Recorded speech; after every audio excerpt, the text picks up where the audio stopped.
이제 민주당 전당대회 얘기를 해봐야 되는데 이제 마지막 4차 토론회 아마 두 분도 굉장히 재밌게 보셨을 것 같은데 제일 재밌더라고요.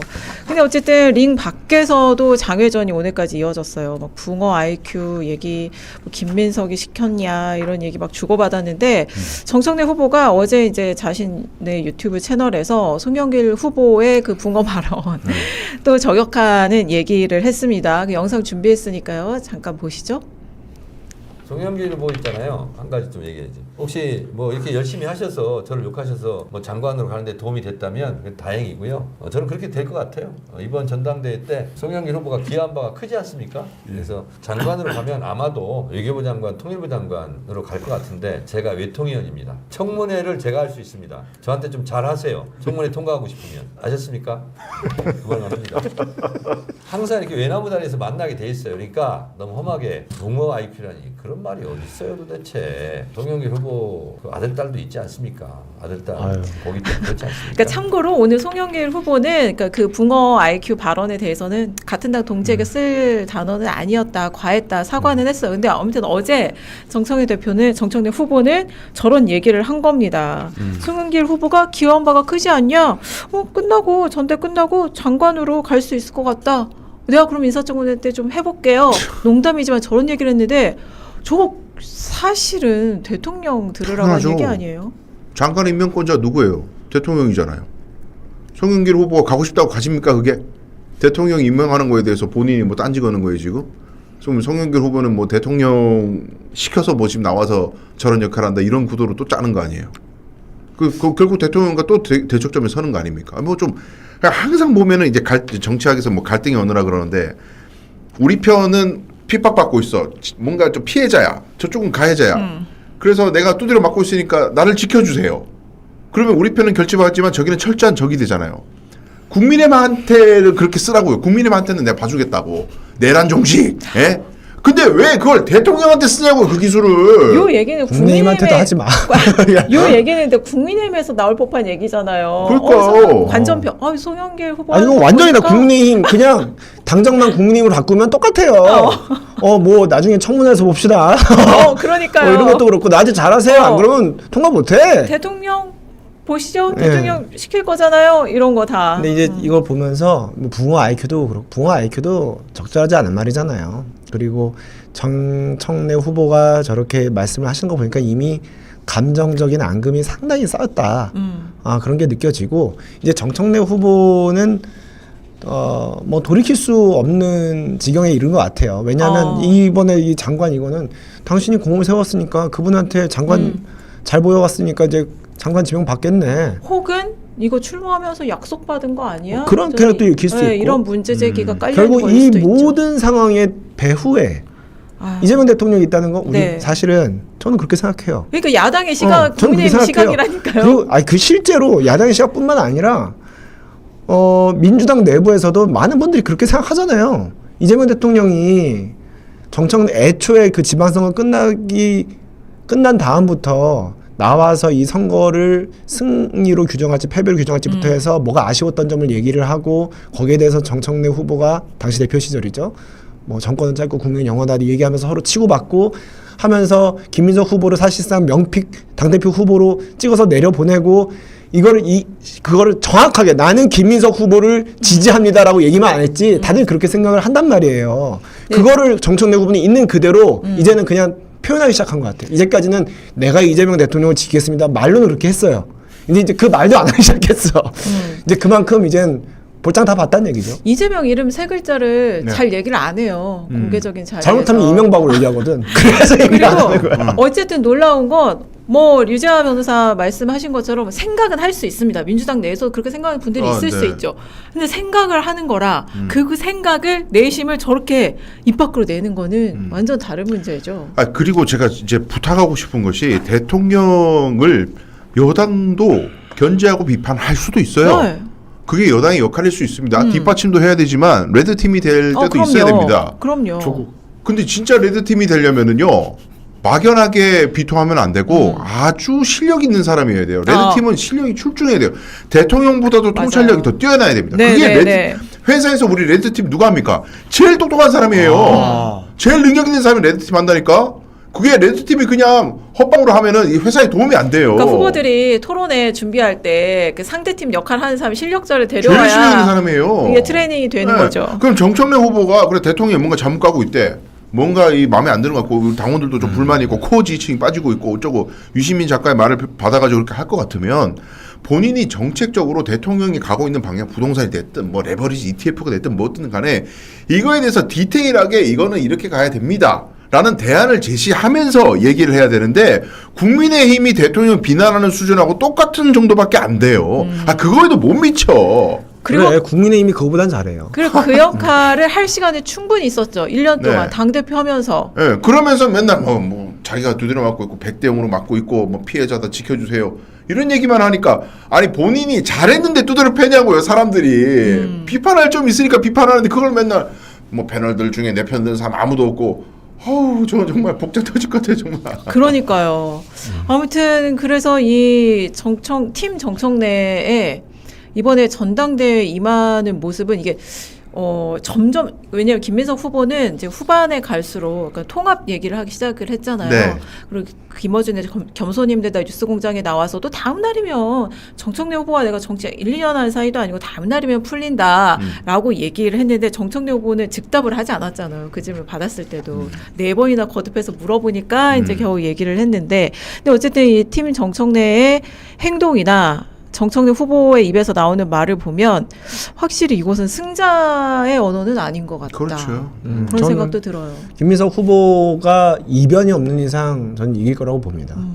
당대표가 될 거라고 보는데 다만 그 되는 것이 결선 투표라고 하는 선호 투표제를 적용한 결선 투표를 거쳐서 되느냐 아니면 결선 없이 1차 과반 이상 득표를 해서 네. 되느냐 저는 이제 그것만 남았다고 생각해요. 여론조사를 반영한다 하더라도 그렇습니다. 송영길 후보가 10% 안팎의 지지율을 받고 있고 결선 투표로 갔을 경우에 그중에서 한 6, 7% 정도는 김민석 후보에게 올 것으로 본다면 지금 여러 가지 여론조사 좀 잘 나온 정청래 후보한테 잘 나온 여론조사까지 감안하더라도 뒤집기는 힘들다.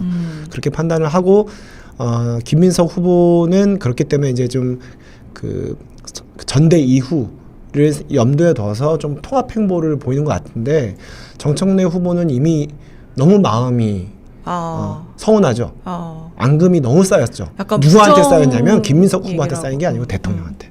아. 그게 보이잖아요. 네. 대통령한테 쌓였고 대통령이 뭔가 우리 민주당의 코어 지지층의 이익에 반해서 국민의힘의 일부 세력과 손잡고 소위 구조적 다수를 맡는다는 명목하에 뭔가 지나친 증축이 아닌 재개발 유시민 작가의 용어에 따르면 이를 하려고 한다.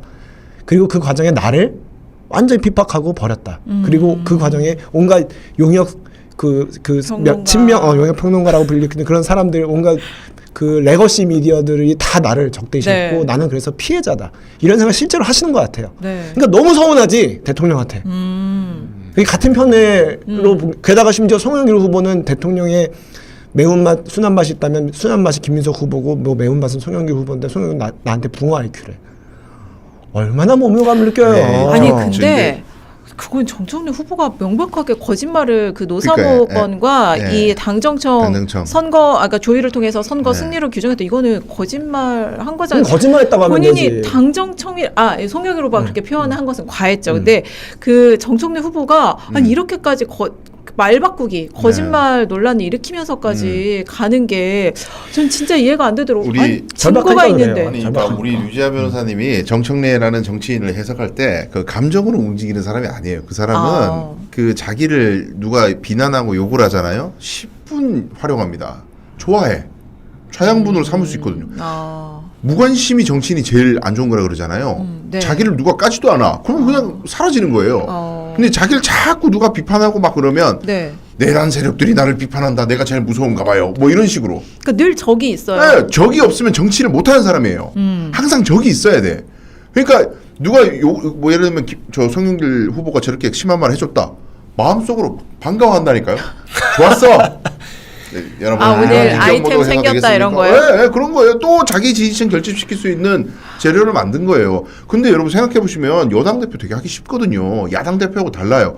야당 대표는 진짜 이 정권에 대해서 찰지게 비판을 해야 되고 레드팀 역할을 해야 되는 거면 대안을 제시해야 인기를 끌기 때문에 상당히 어려운 역할인데, 여당 대표는 관리형 인재면 된단 말이죠. 대통령이 의제 설정을 해요. 청와대에서 정부 각 부처에서 전문가 집단이, 관료 집단이 막 이런 것들 저런 것들 여론을 갖다가 쭉 청취해가지고 이런 걸 해야 될 것 같다. 의제 설정을 하고 국무회에서 의논을 하면 대통령은 큰 방향을 제시하죠. 비서실도 큰 방향을 제시하면 여당은 그 실천 방안을 법으로 이제 보완하면 되는 거잖아요. 하라는 대로 하기만 하면 돼요. 하라는 대로 하기만 하면 되는데, 근데 왜 이때까지 그게 안 되고 자꾸 삐걱거렸냐? 자기의 근거 집단은 대통령이 아니라 김어준의 뉴스공장이었던 거예요. 김어준의 뉴스공장에서 설정하는 의제가 청와대 달라. 국무회의에서 설정하는 의제보다 훨씬 중요했던 거예요. 자기는 검찰개혁 때문에 인기를 끌 수 있었지, 국무회의에서 뭐 부동산이든 뭐든 되게 어려운 거 있잖아요. 진짜 알아야만 할 수 있는 거. 그런 거는 자기가 못하는 거예요. 그러니까 의제 설정의 포인트가 달라졌으니 지난 세월 동안 대통령이 얼마나 답답했냐고요. 너무 그러지 마세요. 나는 아니, 근데- 얘기를 들으면서 사실 정청래 후보가 조금 이제 그런 측면에서 네. 정책적으로 좀 부족한 감이 있는 거는 뭐 국민의힘으로서는 그렇게 저도 느꼈습니다만, 그 지금 강소영 변호사님이 붕어 IQ라고 얘기만 안 했다 뿐이지 사실상 죄송해요, 거의 비슷한 수준으로 말씀을 하시는데, 제 생각에는 그런 것들이 정청래 후보가 정말 내심으로 너무너무 서운해가지고 정말 삐졌다 뭐 이런 것보다도 정치적으로 이재명 대통령이 자기를 비롯한 이 민주당의 코어 지지층을 버렸다라는 그런 정치적인 어떤 반발심, 정치적 서운함, 공적 서운함을 가지고 있다, 그런 얘기를 드리고 싶은 거예요. 그래서 이게 전당대회 끝나고 김민석 후보가 손을 내밀겠지만 그게 쉽사리 봉합이 되지가 않을 것 같다. 특히 전당대회 결과가 1차 과반으로 그 김민석 후보가 당선되지 않고 결선까지 가서 송영길 후보 표까지 빌려와서 당선되는 그런 상황이 이른다면, 결국 그런 대통령을 비롯한 사실상 정말 이 대한민국의 가장 파워풀한 몇몇 사람들이 총력 동원돼가지고 그 전당대회를 치르고 있는데, 그 상황 속에서도 정청래 후보가 만만치 않은 저력을 보였다는 게 증명이 되는 거잖아요. 그렇다면 민주당 내에서도 저는 향후 이것이 이 지금 전당대회에서 벌어진 갈등이 봉합이 되지 않고 오히려 더 파열음을 내면서 더 커질 거라고 생각합니다. 그러니까 또 그러면서 강소영 변호사가 이렇게 자꾸 정청래 후보를 자꾸 이렇게 모자란 사람처럼 제가 정말 고급스러운 영어 찾느라 되게 힘들어서 모자란 사람 좀 하는 부족한 거는 사람, 부족한 당에 사람. 도움이 안 돼요. 아니 네. 근데 어쨌든 충격적이긴 했어요. 마지막 토론회에서 우리가 1, 2차 토론회에서 부족한 다 사람. 봤는데 당정청이라고 하지 않고 당청조이라고 얘기했던 거 저 진짜 깜짝 놀랐거든요. 경악했어요. 네. 아무튼 그런데 안타까운 것은 정청래 대표는 정청래 후보는 이 직전 당대표였단 말이에요. 여당 대표는 그 누구보다도 대통령과 긴밀하게 소통하고 가깝게 합을 맞춰서 일할 수 있는 자리잖아요. 그렇지 않은 사람이라도 우리가 뭐 자리가 사람을 만든다는 말도 있잖아요. 근데 그 1년 동안 도대체 어떻게 했길래 대통령한테 이렇게 그러니까 그 류지아 변호사 표현이 맞다면 서운함만 이렇게 토론을 하고 있는 것인가? 토론을 연임 도전을 하면서 참 안타까운 생각이 듭니다. 근데 일단 지금 이제 전대 이제 3일 남았잖아요. 네. 월요일이면 결정이 되는데, 그리고 이제 수도권 투표도 남아 있잖아요. 오늘까지 투표가 있고 이제 내일 호남권 개표하고 또 일요일 날 수도권 개표 결과 나오고 하는데 좀 마지막 이거는 좀 변수가 될 만했다. 이게 좀 변수다 싶을 만한 게 있을까요?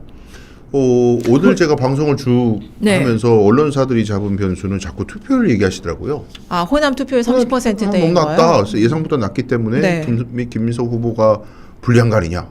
예상보다 낮은 거 아니냐. 그런데 여러분들 기억하시겠지만 24년도 전당대회 때 전북의 투표율이 20%였고요. 네. 광주 전남이 뭐 25%, 23% 이랬어요. 투표율이 아. 굉장히 낮았습니다. 지난 전당대회도. 아, 그래도 이 그 네. 투표자 수는 많죠. 근데 투표자 다른 수도 지역에 비하면? 물론 그런데 그때 당원 수는 지금보다 더 적어서 아. 그때 총합이 한 8만 표인가 하여튼 뭐 그 정도 될 아, 거예요. 근데 그래요? 지금은 표수만 따지면 네. 그 표수만 따지면 그 한 2배 정도 돼요. 네. 당원도 호남이 한 늘지도 51만 정도 되니까. 네, 그러니까 유효 투표수, 아. 투표에 참여한 사람 네. 숫자가 지난 전당대회 호남에서 투표한 사람 숫자의 거의 2배 가까이 돼요. 여기 이제 ARS까지 더하면 네. 더 이제 올라갈 거라 봐서 저는 투표율이 그리 낮은 것 같지 않다. 오히려 투표율이 이렇게 낮게 보이는 거 다른 지역은 뭐 대구는 70% 넘더만 뭐 어디는 뭐 50%더만 그건 제가 이건 좀 조심스러운 말이지만 호남은 민주당의 공천만 받으면 당선되는 곳이잖아요. 거의 그렇잖아요. 그러면 당내 경선이 중요할 거 아니에요. 그럼 당내 경선은 당원들이 하는 거잖아요. 그럼 지방선거든 뭐든 선거 나갈 때 정치인들이 네. 당원들 막 밀어넣잖아요. 네. 그 당원을 얼마나 밀어넣느냐가 참모진의 능력이야. 그러니까 여러분 당원들 숫자가 조금 허수가 있을 수 있는 거예요. 예, 그래서 투표율은 변수가 안 될 것 같다. 네. 네. 저는 투표를 저도 변수는 안 될 것 같고요. 정청래 후보 팀 정청래의 여러 가지 행동들 네. 그런 것도 이제 최근 들어서는 변수가 안 될 것 같고 이전에 이제 최민희 후보라든가 아니면 또 팀 정청래라고 보기는 어렵지만 이지은 전 대변인 네. 이 여러 가지 이제 구설수에 좀 올랐잖아요. 네. 그런 것들은 최근에는 없었기 때문에 네.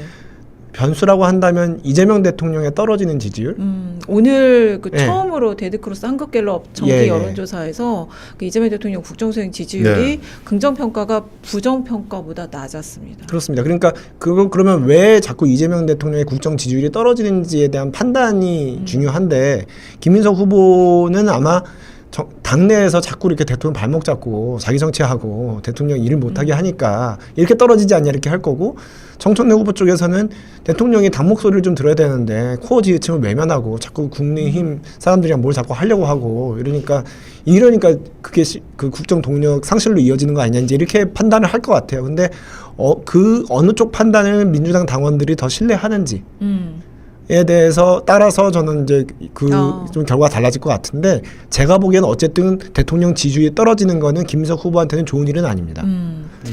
왜냐하면 대통령이 힘이 실려야 대통령과 원팀으로 함께 발맞춰 뛰겠다는 김민석 후보도 힘이 실리거든요. 근데 대통령이 지지율이 떨어지면 뭔가 문제가 있다. 우리 진영 안에 이런 생각들이 있을 거니까. 아마 그동안 이제 대통령 지지율이 국정수행 지지율이 높았던 것은 대통령 참 일 잘하네 중도층에서도 보기에 그럴 만한 일들 호재가 많았거든요. 그렇죠. 근데 지금은 그 호재가 없는 상황이에요. 오히려 악재가 더 많고 그리고 여당이 사실은 이런 때 좀 뒷받침해줘서 대통령이 좀 뭔가 주춤하고 부동산 문제나 교육 문제 이거 가지고 좀 힘들 때 뒷받침해주는 게 있어야 되는데 또 하필이면 지금 전당대회에서 격하게 싸우고 있단 말이에요. 네, 그렇죠. 네, 그런 요인도 있을 것 같아요. 근데 또 하나 포인트는 저는 이 논란의 인물이 과연 얼마나 득표를 할까 최고위원 후보 중에서 최민희 후보. 네. 네. 어떻게 보세요?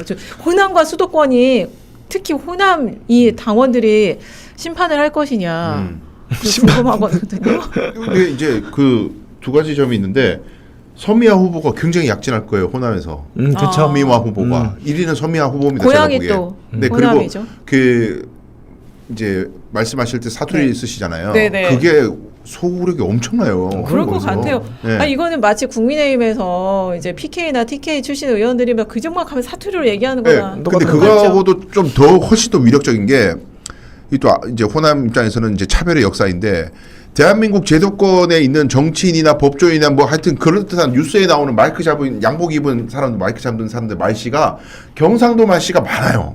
그렇네. 그렇잖아요. 아니 뭐 대법관 뭐 판사 뭐 저 위에는 무슨 위원장 뭐 이거 하여튼 그럴듯한 자리에 있는 사람들의 비율이 서울말 아니면은 경상도 사투리예요. 맞잖아. 호남 사투리 쓰는 사람 보기 쉽지 않아요. 네. 근데 국회의원이 완전 찌란 네. 전라도 사투리를 얘기하는 거예요. 쓴다. 늦자고 네. 없고 많이 이렇게 네. 해버리는 거예요. 그러니까 이게 그 단순히 사투리여서 반가운 수준을 넘어서서 네. 제도권에 있는 사람 중에 와 진짜 우리랑 동질감을 느낄 수 있는 사람이 나타났다. 네. 이 파괴력을 엄청나다니까요. 카타르시스를 느낄 것 같아요. 그렇죠. 거기에 최민희 후보는 계속 악재가 누적돼 있고 우리 그 특히 호남분들 정서가 똑똑하지 않은 사람 되게 싫어하거든요. 이 우리가 이 민주당의 주인이라고 생각하는 주인의식이 굉장히 강해요. 네. 대통령도 우리가 만들었고 국회의원들도 우리가 만들었고 민주당 우리가 만들었는데 우리 성에 안 차는 수준의 어떤 사람의 형태를 뭐 이거 용납이 안 돼. 네. 그래서 심판 정서와 서미아 후보의 약진 이게 맞물리면서 저는 많이 밀려났거든. 많이. 그러면 좀 최고위원 혹시 그 1위와 5위만 좀 1위는 이분이 될 것이다. 5위는 그러니까 이분 될 것이다. 아니면 전체 다 합쳐서. 전체 결과 최종. 이게 참 어려운데. 저는 저부터 할게요. 생각하세요. 네. 어차피 저는 좀 자유롭게 얘기할 수 있으니까. 저는 간당간당하게 그래도 최민희 후보가 1등할 것 같아요. 네, 지금 말씀하신 대로 호남에서 보기에 함량 미달의 후보이고 최근에 여러 가지 악재가 있었잖아요. 구설수에 올랐는데 그럼에도 불구하고 그 최민희 후보 특유의 인지도가 일단 높고 인지도가 높아요. 이게 선거에서 인지도 싸움인 측면도 있거든요. 그리고 또 선명하기도 하고 그런 걸 감안했을 때 그래도 최민희 후보가 수석 최고위원이 되지 않겠냐 예상을 조심스럽게 해보고요. 그리고 결국 이제 5등 싸움인데 5등은 보통 우리가 이제 이성윤 후보랑 네. 또 누구죠? 그 민주당의 한민수. 김용 후보. 김용 네. 후보 사이에 지금 뭐 이렇게 왔다 갔다 네. 한다 이렇게 얘기를 하는데 저는 그거는 김용 후보가 될 것 같아요. 왜냐하면 팀 정청래가 전반적으로 좀 최근에 못했어요. 야, 이분들이 우리의 어떤 그 민주당 그들이 얘기하는 코어 지지층의 어떤 당심을 떠받들기에는 좀 능력이 너무 없지 않나? 이런 평가가 저는 한 최근 1, 2주 내에 좀 쌓인 것 같아요. 김용 후보한테? 아니 팀 정청래 최고위원 후보들한테. 왜냐하면 너무 좀 정청래 후보도 너무 이재명 대통령을 직격했고 전당대회가 이제 대통령이랑 적절하게 긴장감이 가는 건 좋은데 너무 대놓고 직격을 하면 네. 지금 이번에 송영길 후보한테도 좀 그런 비슷한 말씀을 하신 거거든요.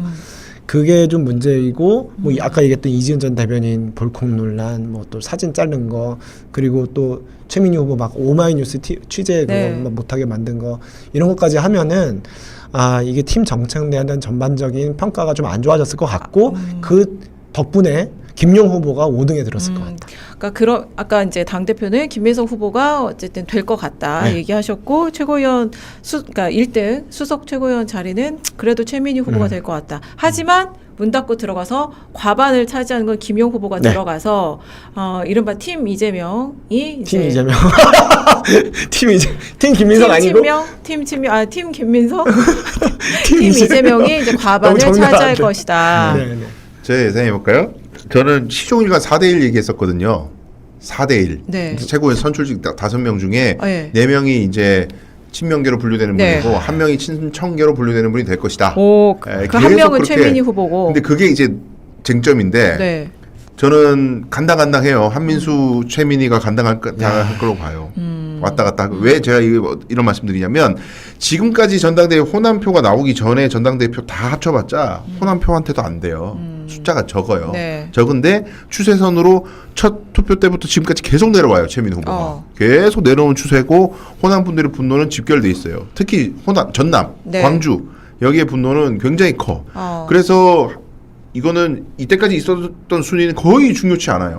거의 중요치 않고 그 다음에 또 하나 두 번째 변수는 팀 정청래에서 이게 수석이 누가 되는지가 중요한 게 아니고 3명 다 되는 게 중요한 거야. 이 얘기를 엄청 해요 최근에. 네. 특히 호남 선거 임박해가지고. 왜냐하면 최고위원 선출직 3명이 그만두면 지도부 날릴 수 있어. 그러니까 수석이 되고 안 되고 그럼 중요한 거 아니야. 민주당도 그게 있어요? 있어요. 3명 세 명 선출직 그만두면- 3명이 그만두면 지도부 날릴 수도 있다. 그 길이 있어요. 그래요? 예. 국민의힘 2명 선출직. 아니요, 국민의힘도 세 명. 지금. 이거 당원 당규를 봐야 될 테지만 3명으로 알고 있어요. 그래서 그 숫자가 중요하군요. 지도부를 와해시킬 수 있다. 그런 얘기가 있어요. 그래서 당원 당규 한번 찾아볼까요? 네, 이성윤 후보가 제일 처져 있잖아요. 제일 처져 있으니까 살려야 된다. 그래서 그 팀 정청래가 공개적으로 막판에 이성윤 후보 지지해줘야 네. 된다. 그 얘기를 네. 그래서 당원 당규를 하는 봐봐야겠다. 거거든요. 그래서 예전에는 3명이에요, 3명. 예전에 이때까지는 국민의힘은 그렇죠. 최민희 후보를 무조건 찍어주고 이성윤, 한민수를 적절히 반반씩 나눠라 했는데 여기가 쳐져버리니까 아니야 이제는 최민희는 어느 정도 안정권이고 내버려도 이성윤을 무조건 다 몰아주고 최민희, 한민수를 안 분해야 돼 이렇게 가고 있다고요 지금. 그러니까 이것까지 영향을 미치면 저는 수석되기는 매우 힘들 거라고 봐요. 그래서 수석되기는 표가 어쨌든 좀 분산이 될 것이다. 네. 알겠습니다. 요거 이제 우리가 다음 주 월요일이면 또 결과를 알 수 있기 때문에 그것도 좀 우리가 눈여겨봐야 될 포인트네요. 근데 아무튼 최민희 의원은 본인이 막 이제 말지 기자 출신인 것도 엄청 이번에 막 얘기를 하던데 그 본인의 보좌진이 취재 방해를 한 그 오마이뉴스 대표 기자인 오연호 대표가 전남 곡성 출신의 또 말지 기자 출신이에요. 말지 아. 최초의 워싱턴 특파원 출신. 근데 아무튼 뭐 왜 갑자기 이렇게 오마이뉴스를 이렇게 적으로 만드는지 이해할 수 없습니다만 그런 발언들도 전당대회에 어떤 영향으로 어떤 변수로 작용할지 좀 봐야 될 것 같아요.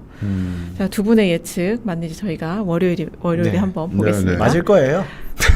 지금부터 다 틀려.